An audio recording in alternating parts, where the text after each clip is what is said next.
Ons lees Lukas 23 vers 43. Jesus antwoord hom: Ek verseker jou, vandag sal jy saam met my in die paradys wees.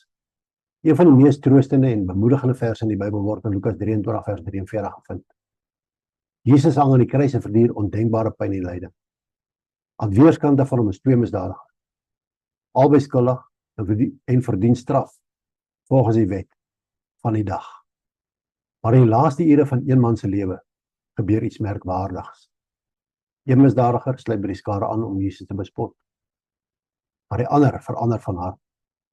Hy berisp die eerste misdadiger en sê: In ons geval is dit regverdig, want ons ontvang die verdiende straf vir ons sonde. Maar hierdie man het niks verkeerd gedoen. Ons lees dit in Lukas 23 vers 41. In vers 42 lees ons verder.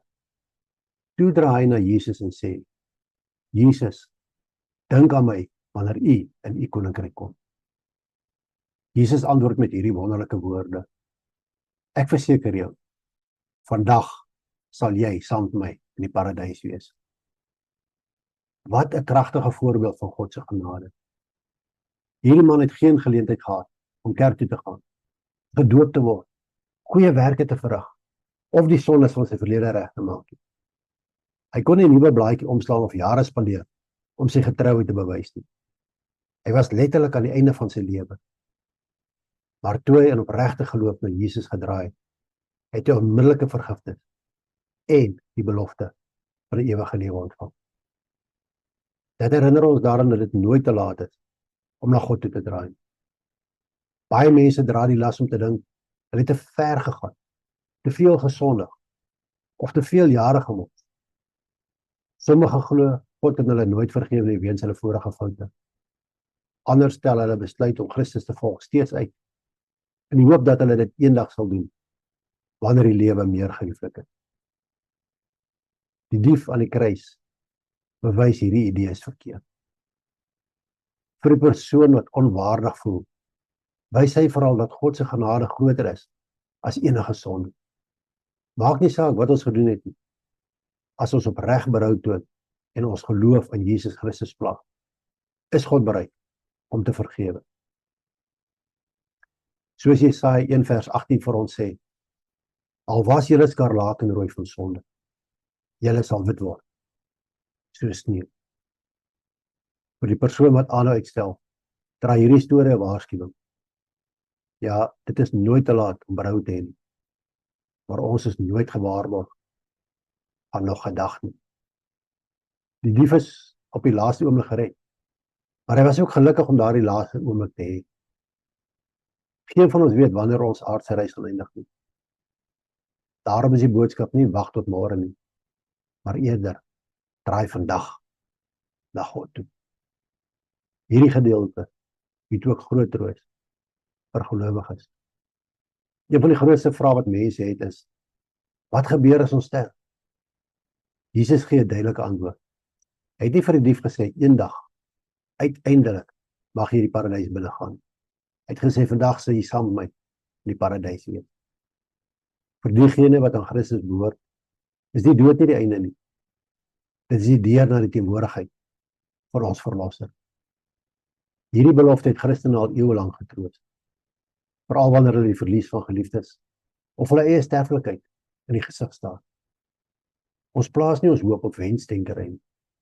Ons plaas ons hoop in die woorde van Jesus self. Let ook daarop dat die grootste belofte nie bloot paradys was nie. Dit was om by Jesus te wees. Die hemel is wonderlik, omdat Christus daar is. Die gelowige se grootste vreugde na die dood is nie goue strate of parelhekke nie, maar die teenwoordigheid van die een wat ons genoeg liefgehad het om vir ons te sterf. Daar is nog 'n pragtige les hier. Verlossing word nie verdien nie. Dit word ontvang.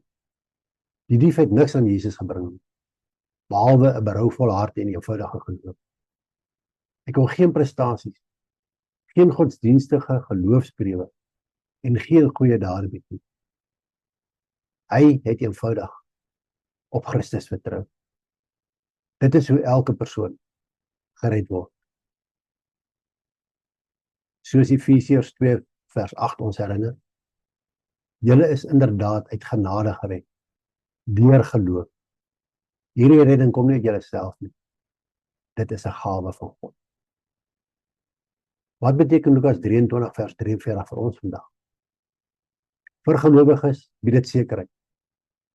As ons op Christus vertrou het, kan ons die dood sonder vrees in die gesig staan, wetende dat ons vir altyd by hom sal wees.